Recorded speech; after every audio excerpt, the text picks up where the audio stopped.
Good morning, everyone. In the previous lecture, we discussed about the van der Waals equation of states. We seen that van der Waals studied the kinetic theory of gases, the ideal gas equation, and he thought over it, and he found that because of the two wrong assumptions in the kinetic theory of gases, the the ideal gas equation cannot be applied to the real gases. The assumptions were the volume of the gas molecules is negligible as compared to the total volume of the gas, and second assumption was there is no intermolecular forces of attraction between the gas molecules. So these two assumptions were wrong, and because of these two wrong assumptions, the ideal gas equation cannot be applied to the real gases. So he thought that the pressure and volume terms in the ideal gas equation must be corrected, and therefore he suggested some correction for the pressure as well as for the volume, and then he introduced that pressure correction and volume correction, and then derived his well-known van der Waals equation.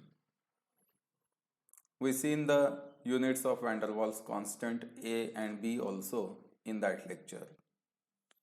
Now let us see the next phenomenon, that is critical phenomena.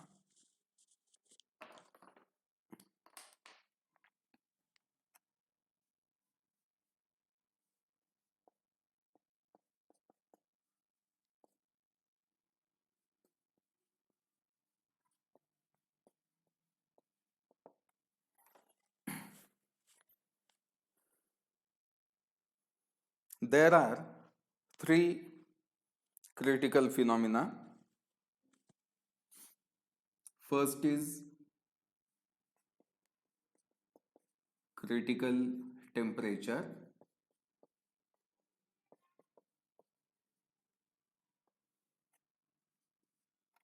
Second one is critical pressure.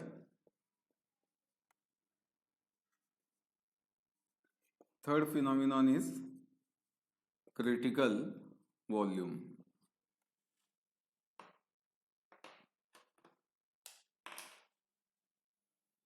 The symbol for critical temperature is Tc, capital T, and C is the subscript for this. C stands for critical, T is the temperature. Similarly, for critical pressure, symbol Pc is used. And for critical volume, the symbol is Vc. So we are going to discuss all these critical phenomena. Let us start with critical temperature. So for discussion of these critical phenomena, we have to consider liquefaction of the gases, because these phenomena are related with that. How we can liquefy any given gas? एखाद्या गॅसला आपल्याला जर liquid बनवायचं असेल तर आपण काय करू शकतो? What we can do? There are two ways to liquefy the gas. दोन वेगवेगळ्या मार्गाने आपण गॅसचं लिक्विफिकेशन करू शकतो, गॅसला लिक्विड मध्ये कन्वर्ट करू शकतो. दोन मार्ग कोणते? पहिला मार्ग आहे by lowering the temperature.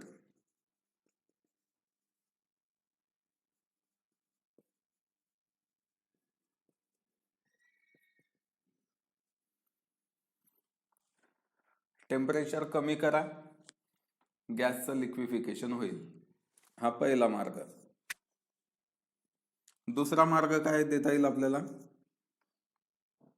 Bye increasing the pressure.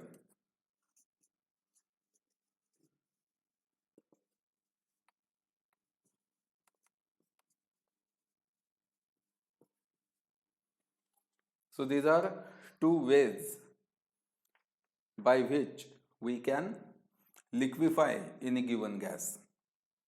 एक तर टेम्परेचर कमी करा, गॅसला आपण जसजसं थंड करू तसतसा मग तो एका विशिष्ट टेम्परेचरला त्याचं लिक्विड बनेल. किंवा सेकंड उपाय आहे इन्क्रीजिंग द प्रेशर. प्रेशर वाढवत चला, प्रेशर वाढवला म्हणजे गॅसचं लिक्विड बनेल. मग हे होतं कसं नेमकं?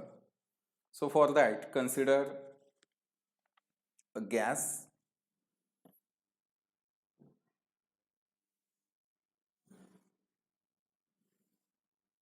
Suppose we have this container fitted with a piston. तो पिस्टननी हे फिट केलेलं आहे आपण.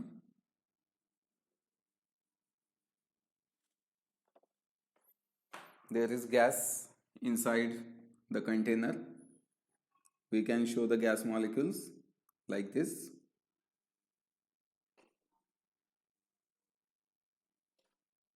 The gas molecules are in a state of motion.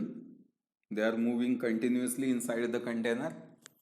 Gas molecule एक सारखे फिरत आहे कंटेनर मध्ये. Okay, they are moving, randomly moving आहेत, कोणत्याही दिशेला ते मूव्ह होऊ शकतात.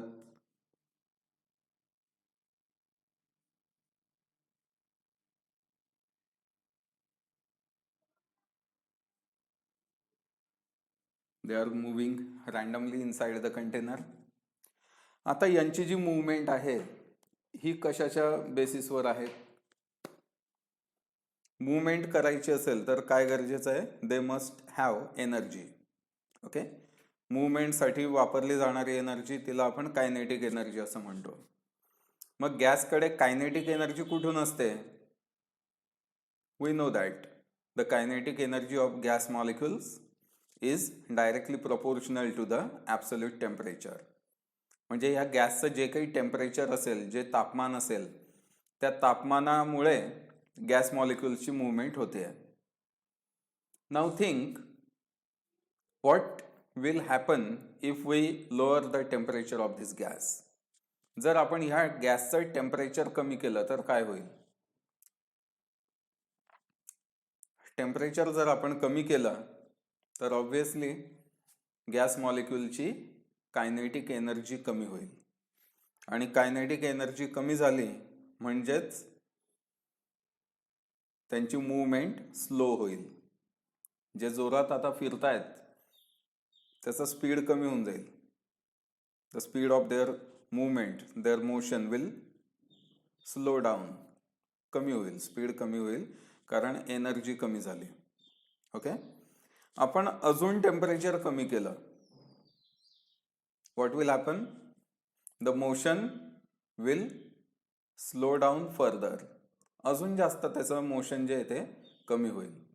आता मोशन असं कमी कमी होत गेल्यानंतर एक स्टेज अशी येईल, एक असं तापमान येईल की ज्या तापमानाला त्या मॉलिक्युलची एनर्जी अतिशय कमी झालेली असेल आणि एनर्जी कमी झाल्यामुळे त्यांच्यातला फोर्स ऑफ अट्रॅक्शन जो आहे तो डॉमिनेट करायला लागेल. आता सुद्धा त्यांच्यामध्ये वीक फोर्सेस ऑफ अट्रॅक्शन आहेत, पण त्यांची कायनेटिक एनर्जी जास्त असल्यामुळे काय होत आहे, ते अट्रॅक्शनला ओव्हरकम करतायत. अट्रॅक्शन कमी पडत आहे, मूवमेंट जास्त होते. पण जर आपण टेम्परेचर कमी केलं सिस्टमचं तर काय होणार आहे? त्यांची मोशनसाठी वापरली जाणारी एनर्जी जी आहे ती कमी होईल. मूवमेंटसाठीची एनर्जी कमी झाली म्हणजे ऑटोमॅटिकली त्यांच्यातला फोर्स ऑफ अट्रॅक्शन जो आहे तो डॉमिनेट व्हायला लागेल. मॉलिक्यूल जवळ यायला लागतील आणि मॉलिक्यूल जवळ येत गेले की एका स्टेपला गॅसचं कन्व्हर्जन लिक्विडमध्ये होईल. The gas will be liquefied. आणि याच्या उलट जर आपण केलं तर, जर आपण टेम्परेचर वाढवलं तर काय होईल? त्याची कायनेटिक एनर्जी वाढेल आणि गॅस हा गॅसच राहील. ओके. आता पहिला उपाय जो होता लोअरिंग द टेम्परेचर, त्याची थिअरी आपण बघितली, प्रोसेस नेमकी कशी होते, की कायनेटिक एनर्जी कमी होते आणि कायनेटिक एनर्जी कमी झाल्यामुळे गॅसचं लिक्विफिकेशन होतं एका विशिष्ट टेम्परेचरला. सेकंड ऑप्शन आपण याच्यामध्ये असं घेतलंय की गॅसला लिक्विफाय करण्यासाठी आपण प्रेशर वाढवू शकतो. We can increase the pressure. आता हा जो गॅस आहे, सपोज आपण प्रेशर वाढवलं, व्हॉट विल हॅपन? व्हॉल्यूम कमी होईल. व्हॉल्यूम कमी झाला म्हणजेच मॉलिक्यूल जवळ यायला लागतील. मॉलिक्यूल जवळ यायला लागले म्हणजे त्यांच्यातला अट्रॅक्टिव्ह फोर्स जो आहे तो डॉमिनेट व्हायला सुरुवात होते, तो फोर्स जास्त ऑपरेट व्हायला सुरुवात होते. आपण प्रेशर वाढवत गेलो आणि एका विशिष्ट प्रेशरला गॅस मॉलिक्यूल इतके जवळ आले की त्यांच्यातलं अट्रॅक्शन खूप जास्त वाढलं आणि त्यामुळे गॅसचं कन्व्हर्जन लिक्विडमध्ये झालं. So we can liquefy the gas by using these two techniques, by using these two methods, lowering the temperature or increasing the pressure. आता समजा आपण ह्या दोघं गोष्टी सोबत केल्या वेगवेगळ्या पद्धतीने. रूम टेम्परेचरला, आता प्रेशरचा मुद्दा लक्षात घ्या, आपण प्रेशर देतोय, प्रेशर दिल्यामुळे गॅसचा व्हॉल्यूम कमी होतोय आणि व्हॉल्यूम कमी होत होत होत एका विशिष्ट प्रेशरला मॉलिक्यूल इतके जवळ आले की त्यांचं लिक्विडमध्ये कन्व्हर्जन झालं. ठीक आहे. आता ही प्रोसेस जी आपण केली प्रेशर वाढवण्याची, ही समजा एखाद्या विशिष्ट टेम्परेचरला केली, रूम टेम्परेचरला केली समजा. आता असा विचार करा की तुम्ही जर टेम्परेचर थोडं वाढवलं, ओके, समजा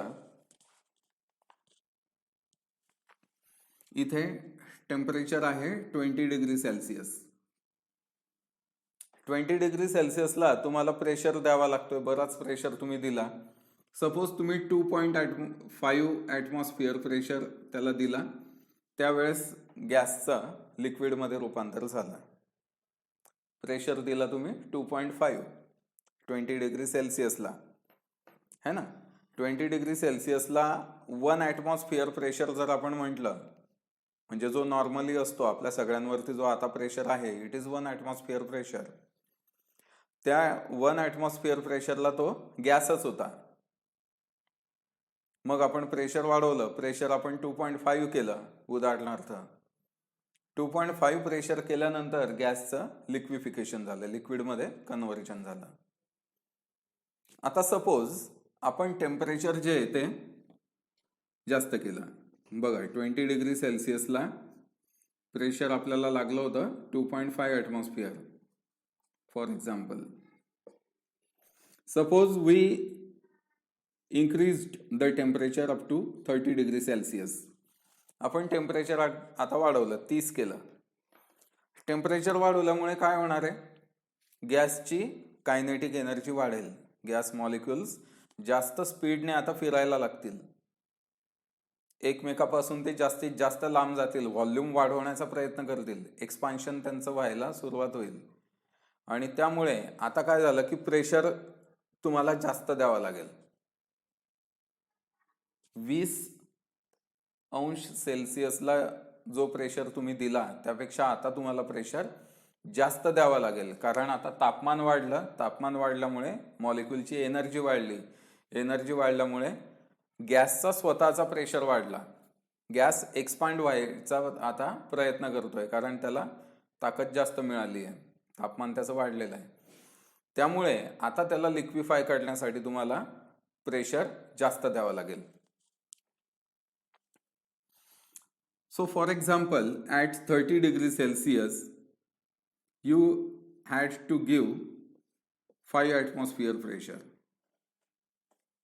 तुम्हाला प्रेशर जास्त द्यावा लागला आणि गॅसचं लिक्विफिकेशन झालं.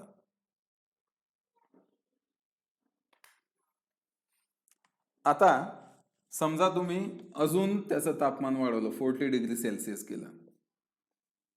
आता अजून गॅसची ताकद वाढली, अजून तो जास्त एक्सपांड व्हायचा प्रयत्न करेल.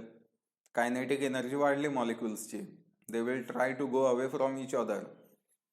And therefore, to liquefy the gas at 40 degrees Celsius, we have to increase the pressure more. आणि त्यामुळे आता तुम्हाला 10 ॲटमॉस्फिअर इतका प्रेशर द्यावा लागतोय. हे आकडे एक्झॅक्ट नाही आहे, आपण अंदाजे घेतोय, समजावं म्हणून आपण बघतोय की तापमान वाढलं की प्रेशर वाढवावं लागतोय for the liquefaction of the gas.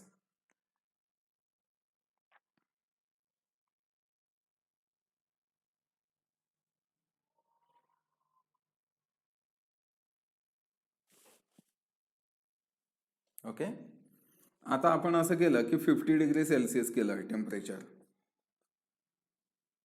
तापमान आपण वाढवलं. आता तुम्हाला अजून प्रेशर द्यावं लागेल, पण आता तुमच्या असं लक्षात आलं की 50 डिग्री सेल्सिअसला तुम्ही प्रेशर 20 ॲटमॉस्फिअर केलं तरी सुद्धा गॅस लिक्विफाय झाला नाही. तुम्ही 40 ॲटमॉस्फिअर केला तरी सुद्धा गॅसचं लिक्विफिकेशन झालं नाही. तुम्ही अजून प्रेशर वाढवला, 60 ॲटमॉस्फिअर प्रेशर केला तरी सुद्धा गॅसचं लिक्विफिकेशन झालं नाही.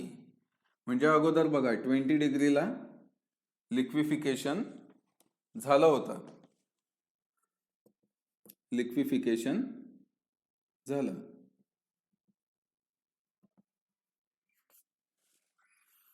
30 डिग्री सेल्सिअसला सुद्धा लिक्विफिकेशन झालं, 40ला सुद्धा झालं, 50ला मात्र लिक्विफिकेशन होत नाहीये. Liquefaction is not taking place at 50 degree Celsius. Okay, मग आपण असं बघितलं की टेम्परेचर थोडंसं कमी असताना होऊ शकतंय का. समजा आपण 50 ऐवजी 49 घेतलं, 49 डिग्री सेल्सिअस घेतलं. 49 डिग्री सेल्सिअसला आपल्या असं लक्षात आलं की जर आपण 30 ॲटमॉस्फिअर प्रेशर दिला तर त्याचं लिक्विफिकेशन होत आहे. ओके, म्हणजे 49 डिग्री सेल्सिअसला सुद्धा त्याचं लिक्विफिकेशन झालं होतं प्रेशर वाढवल्यानंतर. पण 50 डिग्री सेल्सिअसला मात्र, म्हणजे 49 पेक्षा वरती 50 डिग्री सेल्सिअस टेम्परेचर किंवा 60 किंवा 55 किंवा 65 जे पण टेम्परेचर असेल त्यावेळेस तुम्ही प्रेशर कितीही दिला तरी त्या गॅसचं लिक्विफिकेशन होत नाहीये. म्हणजेच त्या गॅसचं लिक्विफिकेशन तुम्ही फक्त टेम्परेचर 49 डिग्री सेल्सिअस पर्यंतच करू शकत होते. टेम्परेचर जेव्हा कमी होतं त्यावेळेस तुम्हाला प्रेशर कमी द्यावा लागला. टेम्परेचर वाढलं, तुम्ही प्रेशर वाढवून गॅसला लिक्विफाय केलं. टेम्परेचर अजून वाढलं, तुम्ही प्रेशर अजून वाढवला आणि त्याचं लिक्विफिकेशन केलं. पण एक विशिष्ट टेम्परेचर असं होतं 49 डिग्री सेल्सिअस. ह्या 49च्या नंतर, म्हणजे 50, 51, 52, 53 जेही असेल, 49च्या नंतर कोणतेही टेम्परेचर, त्या टेम्परेचरला मात्र तुम्ही प्रेशर कितीही दिला, कितीही वाढवला तरी गॅसचं लिक्विफिकेशन पॉसिबल होत नाहीये. So this temperature 49 degree Celsius या उदाहरणामध्ये, the temperature above which the gas cannot be liquefied at any pressure is called as critical temperature. हे जे आहे याला क्रिटिकल टेम्परेचर म्हणतात.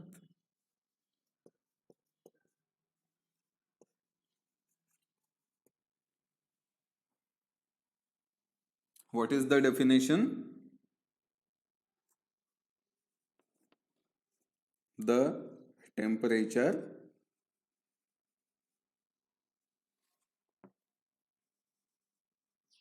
above which, त्याच्यावरती, त्या टेम्परेचरला तर होत आहे लिक्विफिकेशन, क्रिटिकल टेम्परेचरला सुद्धा लिक्विफिकेशन होत आहे, पण क्रिटिकलच्या नंतर the temperature above which the gas cannot be liquefied at any pressure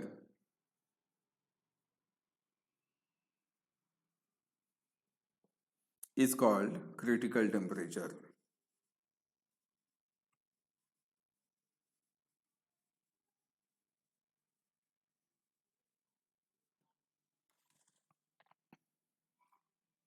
What is the symbol for critical temperature? It is TC, capital T, आणि C जो आहे तो सबस्क्रिप्ट आहे, त्याच्या पायाशी काढलेला आहे.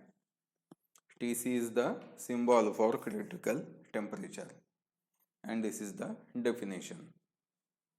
लक्षात येते फिनॉमिनॉन? इकडे बघितलं की तुमच्या लक्षात येऊनच जाईल. दोन उपाय आहेत गॅसला लिक्विफाय करण्यासाठी, एक म्हणजे लोअरिंग द टेम्परेचर आणि दुसरा म्हणजे इन्क्रीजिंग द प्रेशर. आपण दोघं गोष्टी सोबत करून बघितल्या. आपण काय केलं, टेम्परेचर लोअर न करता टेम्परेचर आपण वाढवत गेलोय. आता अभ्यास आपला करण्यासाठी टेम्परेचर आपण वाढवलं. टेम्परेचर वाढवलं तर गॅसला लिक्विफाय करण्यासाठी तुम्हाला प्रेशर जास्त इन्क्रीज करावा लागतोय. टेम्परेचर अजून वाढवलं, प्रेशर अजून वाढवावा लागला. टेम्परेचर अजून वाढलं, प्रेशर अजून वाढला, पण लिक्विफिकेशन होत आहे. Okay, no problem. पण एक असं टेम्परेचर आपल्याला मिळालं की ज्याच्यानंतर तुम्ही कितीही प्रेशर दिला तरी सुद्धा गॅसचं लिक्विफिकेशन होत नाहीये. The temperature above which the gas cannot be liquefied at any pressure is called critical temperature. The symbol of critical temperature is TC. So this is about the first point, critical temperature.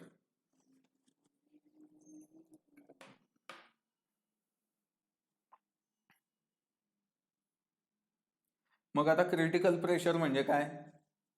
तर साधी गोष्ट आहे. Critical टेम्परेचरच्या वेळेस जो pressure होता that is critical pressure. Okay, the pressure at the critical temperature is called as critical pressure. आणि critical volume म्हणजे the volume of the gas at critical temperature and critical pressure is called as critical volume. Symbol is Vc. So these are the critical phenomena.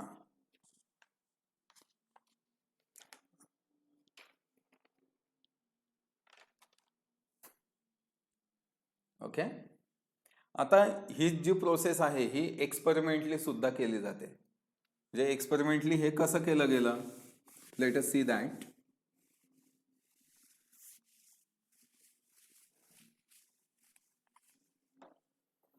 Experimentally काय केलं, एक glass tube घेतली,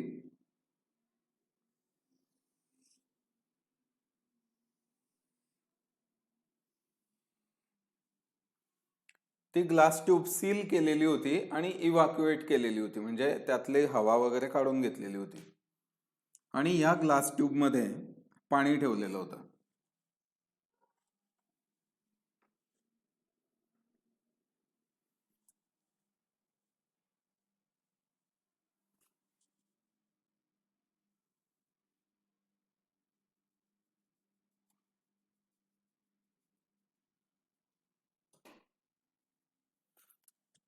Water is taken inside the glass tube. Okay, now we are able to see the surface of this water. पाण्याचा surface आपल्याला दिसतोय. ठीक आहे, आता हा जो पाण्याचा सरफेस आहे, नॉर्मल टेम्परेचरला, रूम टेम्परेचरला ही ट्यूब आपण घेतलेली आहे. रूम टेम्परेचरला हे सरफेस वरचे मॉलिक्यूल जे आहेत त्यांचं इव्हॅपोरेशन होत असतं थोड्याफार प्रमाणात, थोड्याशा प्रमाणामध्ये वेपर्स याच्या निघत असतात, अगदी कमी. ओके, फार कमी. जसं आपण पाण्या असं ठेवलेलं असेल कुठे, ते थोड्या वेळात वाळून जाते ती जागा. वाळते कशामुळे वाळते, तर ते सरफेसचे मॉलिक्यूल असे उडून जातात, वेपर त्यांची होते. So the molecules on the surface they undergo evaporation. आता ही जी वेपर इथे तयार झालेली आहे, ह्या ज्या वाफा इथे आहेत पाण्याच्या रूम टेम्परेचरला कमी प्रमाणात असलेल्या वाफा, या वाफा या सरफेसवरती प्रेशर एक्झर्ट करत असतात. आता या वाफांना निघून जायला जागा नाही आहे कुठेच, त्या तिथेच आहेत ग्लास ट्यूबमध्ये, आणि त्या या पाण्याच्या सरफेसवरती प्रेशर देत असतात. That pressure is called as vapour pressure.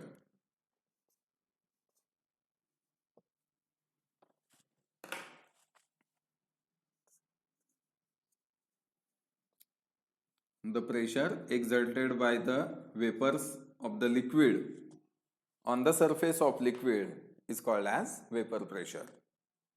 त्या लिक्विडच्या स्वतःच्याच मॉलिक्युल्सनी, स्वतःच्याच वेपरनी त्याच्या सरफेसवरती जो प्रेशर एक्झर्ट केलेला आहे त्या प्रेशरला वेपर प्रेशर असं म्हणतात. आता आपण काय केलं, या ट्यूबला हीट केलं, हिचं हिटिंग केलं या ट्यूबचं.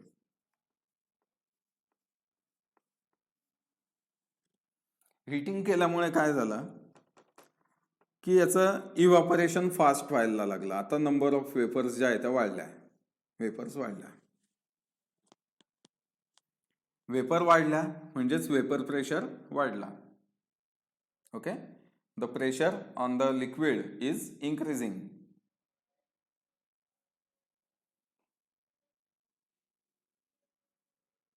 ओके, आता वेपर होत गेल्या त्यामुळे याचा सरफेस थोडासा आता लिक्विड कमी दिसेल आपल्याला थोडंसं. ओके, आपण अजून हिटिंग केलं तर अजून याच्या वेपर्स वाढत जातील.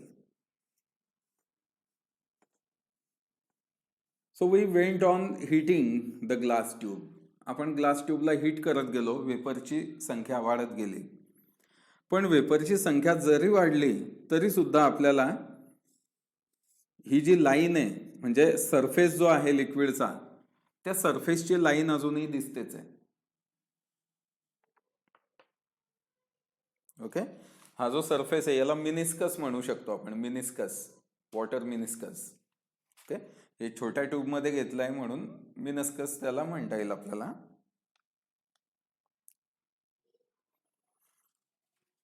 मिनिस्कस आपल्याला दिसतोच आहे.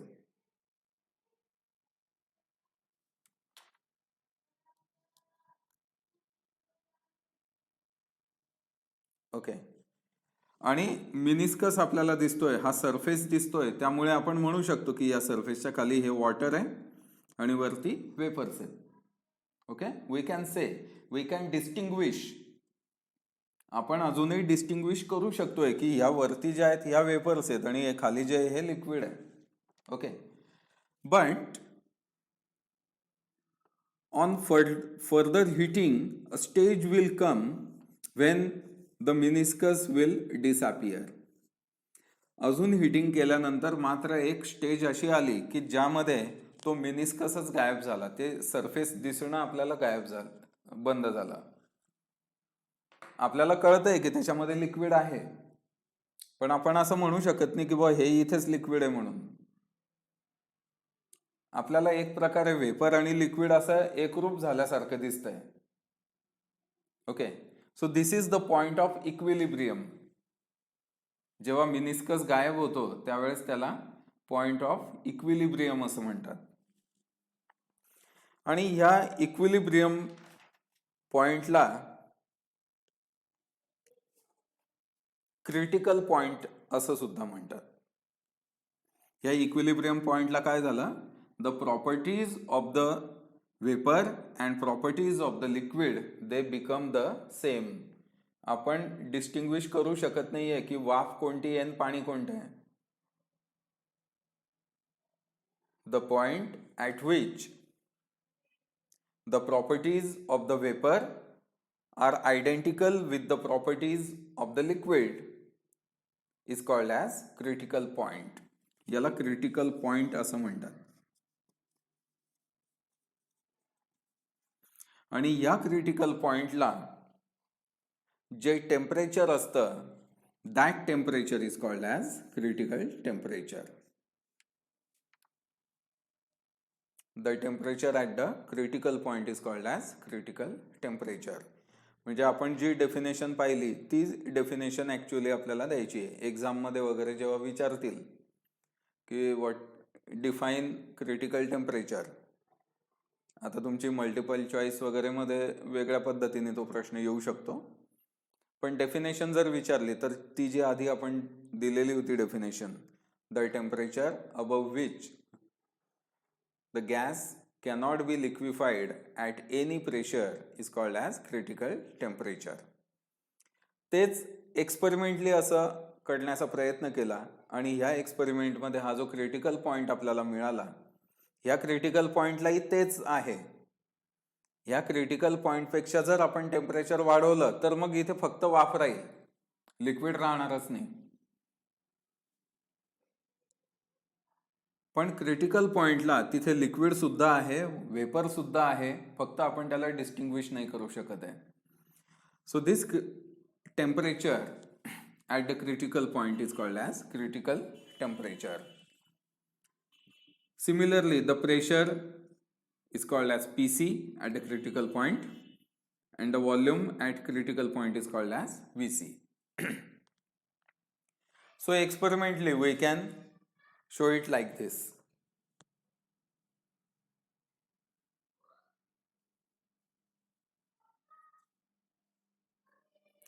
So above the critical point, above the critical temperature, liquid does not exist. Liquid कुठपर्यंत होतं? फक्त क्रिटिकल पॉइंट पर्यंत.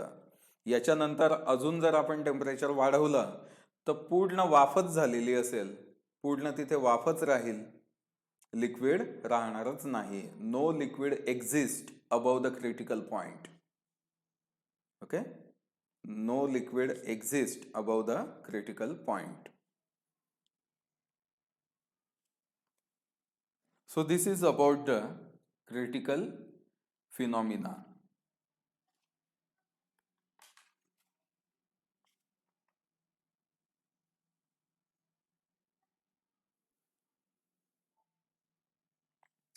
So we shall stop here. In the next lecture, we will discuss about the Andrews experiment and Andrews isotherms of carbon dioxide. So see you in the next lecture.